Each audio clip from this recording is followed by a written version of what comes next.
Welcome to this first lesson in my video course for IELTS Speaking. In this lesson I'll just do three simple things. First, I'll talk to you about the three parts of the test, the timing and basically what happens in those three parts.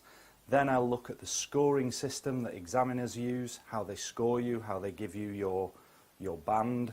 And finally, I'll give you some overall advice about how I think you should approach the IELTS test. Some things that you should do, you shouldn't do, methods, techniques, that kind of general advice. First then, the timing and the parts of the test. The test lasts between 11 and 14 minutes overall, and the examiners have to time that very strictly. So you might see the examiner looking at his or her watch, because it's very important that the test length is the same for everyone. So it's between 11 and 14 minutes. The test is divided into three parts. Part 1 lasts between 4 and 5 minutes, Part 2 3 to 4 minutes, and Part 3 4 to 5 minutes again. That's how it adds up to 11 to 14 minutes overall. On this course of video lessons, we're going to look at those three parts in much more detail. Part 1, Part 2 and Part 3. And I'll give you tips, techniques, method, a way to approach all those three parts of the test, plus some ideas, some vocabulary ideas, topic ideas for the common questions that you might see in those three parts of the test. Now I'll tell you quickly about the scoring system in IELTS Speaking. Examiners give you 4 separate scores, which are each worth 25% of the overall band that they give you. First, they're looking at fluency and coherence. Can you speak fluently, and do your answers make sense? Second, they're looking at vocabulary. Of course, this is a language test, so they're looking to see if you use any good language in your answers. Third is grammar. I don't think complex grammar is what examiners are looking for. I don't think they hear that as much as they hear mistakes. For me, the grammar score is all about trying to avoid making too many mistakes. If every sentence has more than one mistake, it's going to stand out. The examiner's going to notice that. So trying to reduce the number of mistakes that you make. Finally, the 4th score is for pronunciation. That does not mean accent. This is what confuses some people. It doesn't matter what accent you have. You can have an accent from any country in the world. But pronunciation is about how clearly you pronounce your words and phrases. That's what we need to focus on for that part of the score. So those are the 4 scores that the examiners give you. I'll be giving you advice on this course about how to improve your score in those 4 areas. Finally, I'll give you some overall tips about how to approach IELTS speaking. Of course, I'll give you advice in much more detail in the later lessons in this course, but just for the moment, some overall advice. First, I think it's important for you to be ready for the test. That means, first of all, knowing what to expect. You need to know exactly what's going to happen in the test, and you also need to know what the examiner expects from you. A quick example of that: if you're giving long answers in IELTS Speaking Part 1, then you're doing the wrong thing. You haven't prepared, or you don't know what to expect in Part 1. You should know in Part 1 that there's going to be fast questions and you have to give short, fast answers. So that's an example of being ready, knowing what to expect and knowing what the examiner expects from you. A second important tip is natural language instead of difficult language. A lot of students seem to be focused on, I think I need to use difficult words in this test, difficult grammar. No, that will just stop you. It will make you speak more slowly as you're thinking. Instead, I recommend that you go for natural conversation. You should try to answer as quickly as you can. You can think a little bit, but not too much, because that will be a hesitation that could affect your fluency score. I would recommend just saying the first thing that comes into your mind. The examiner is not judging the quality of your answers. They're looking at the language that you use. and the fluency of those answers. So it's much better just to say the first thing that comes into your head and then try to keep going about that than it is to stop and think and worry about grammatical constructions. A few things that you shouldn't worry about. You shouldn't worry about body language, eye contact, the quality of your ideas or opinions, whether the examiner might not agree with you. None of those things matter.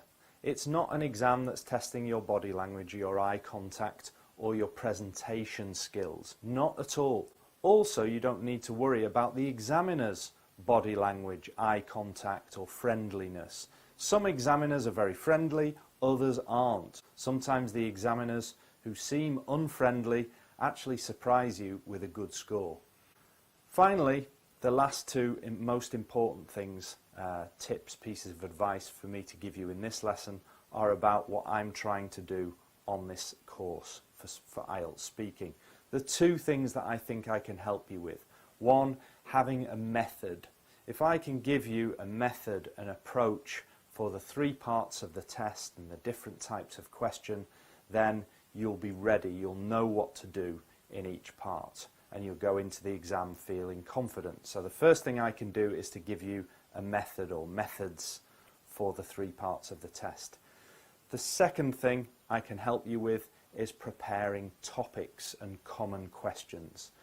The good news in IELTS speaking is that they often repeat the same questions or the same topic areas in all three parts. So I can help you prepare for that with some good ideas, some good vocabulary, so we can have fluent answers with good language and not too many mistakes. And that should cover most of the requirements of the scoring system. Those are the two main things that I'll be focusing on in the lessons on this course.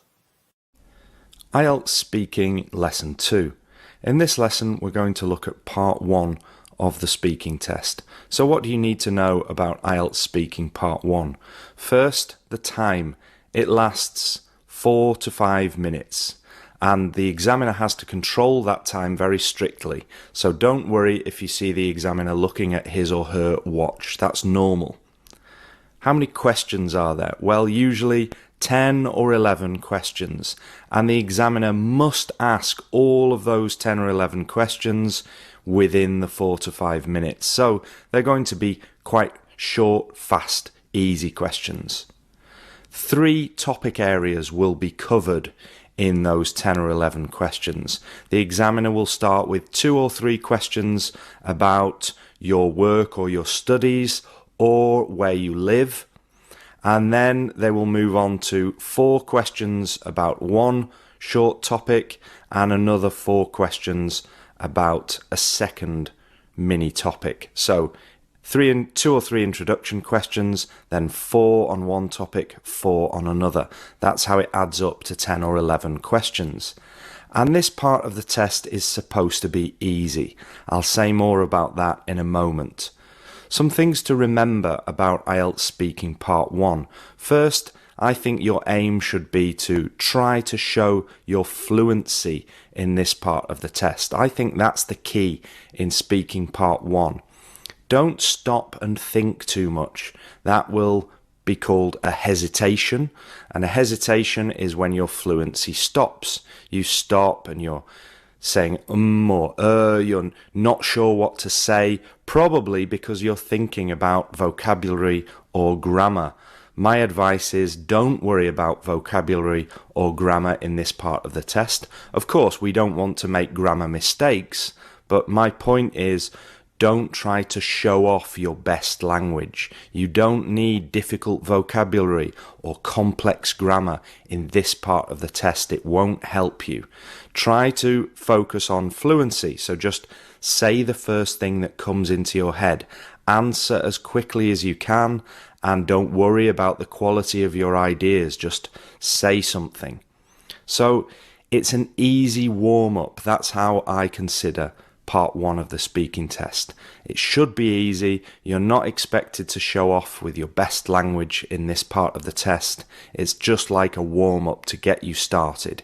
The questions will be short, fast and easy, and your answers should be as well. So Just give short, simple answers. And remember, you can't get a high score from part 1 of the speaking test. This is a warm-up really, and if you want to show off your best language and get a high score, you should be worrying more about parts 2 and 3.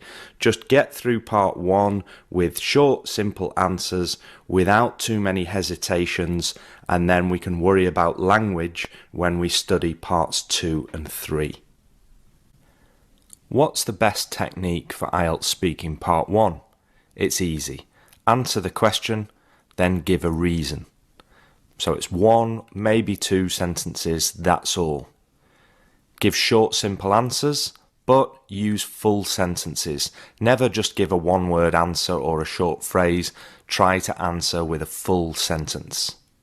Stop with confidence when you've finished your answer. That's very important. Sometimes people get nervous when there is a period of silence. Don't try to fill the silence with more answer. You'll only make mistakes and you won't have anything to say. That's a mistake that people often make. If the examiner leaves any silence, don't worry.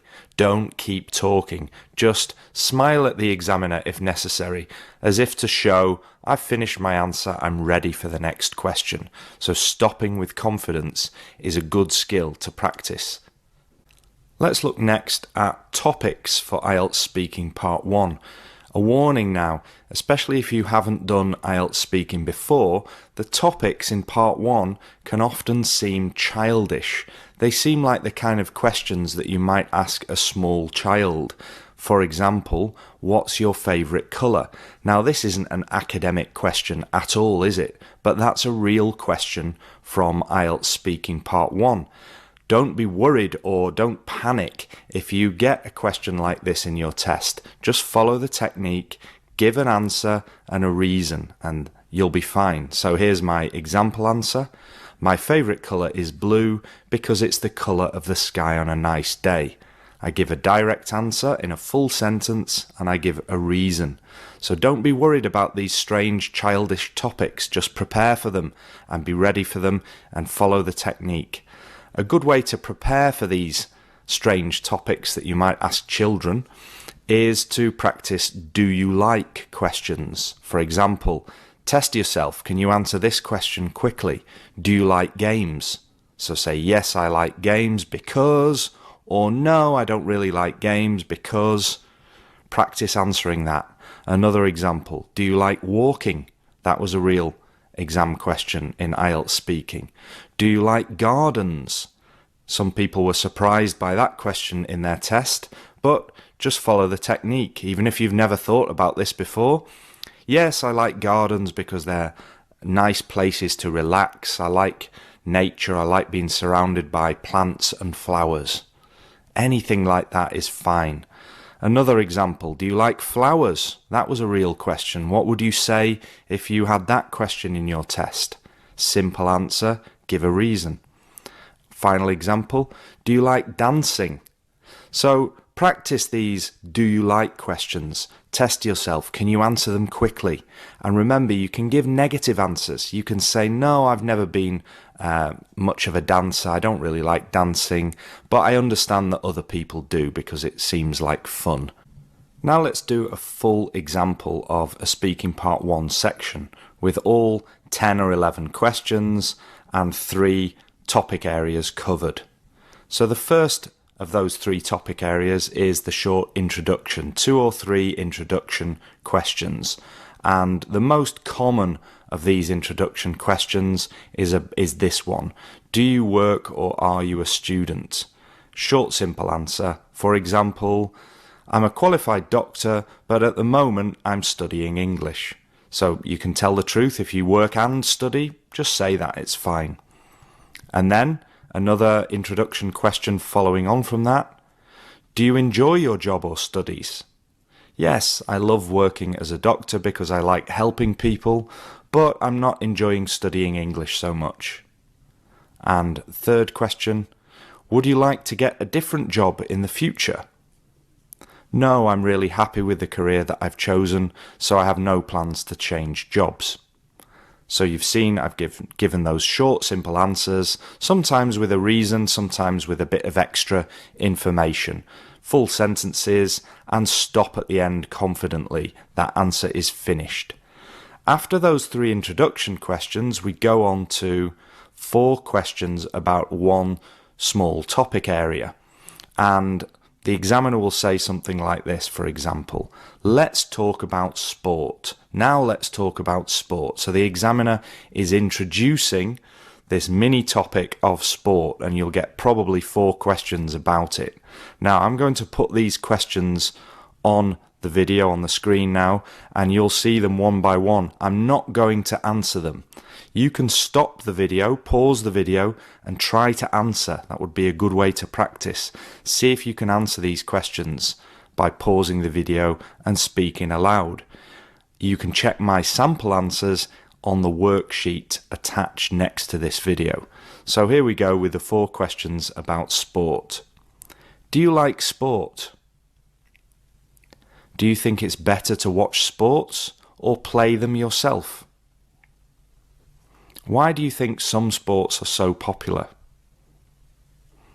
Do you think children should all have to do sports at school? So those are the 4 questions about sport, and then we go on to 4 questions about a second mini topic. For example, now let's talk about colours. What's your favourite colour and why? Do different colours have different meanings in your country? Do you think that colours can affect the way people feel? Do you wear different coloured clothes now compared to when you were a child? And that's the 4 questions about that topic finished. So you've seen all 11 in this case, 11 questions from Speaking Part 1. You've got a chance to practice those. Remember, short, simple answers. Don't worry about vocabulary and grammar. Try not to hesitate. Try to work on your fluency. And if you practice these, you can become really good at Speaking Part 1. Remember that you can print the worksheet attached next to this video lesson to see my example answers about those 2 topics and the 8 questions that we've just done. In the next lesson, we'll move on to Speaking Part 2.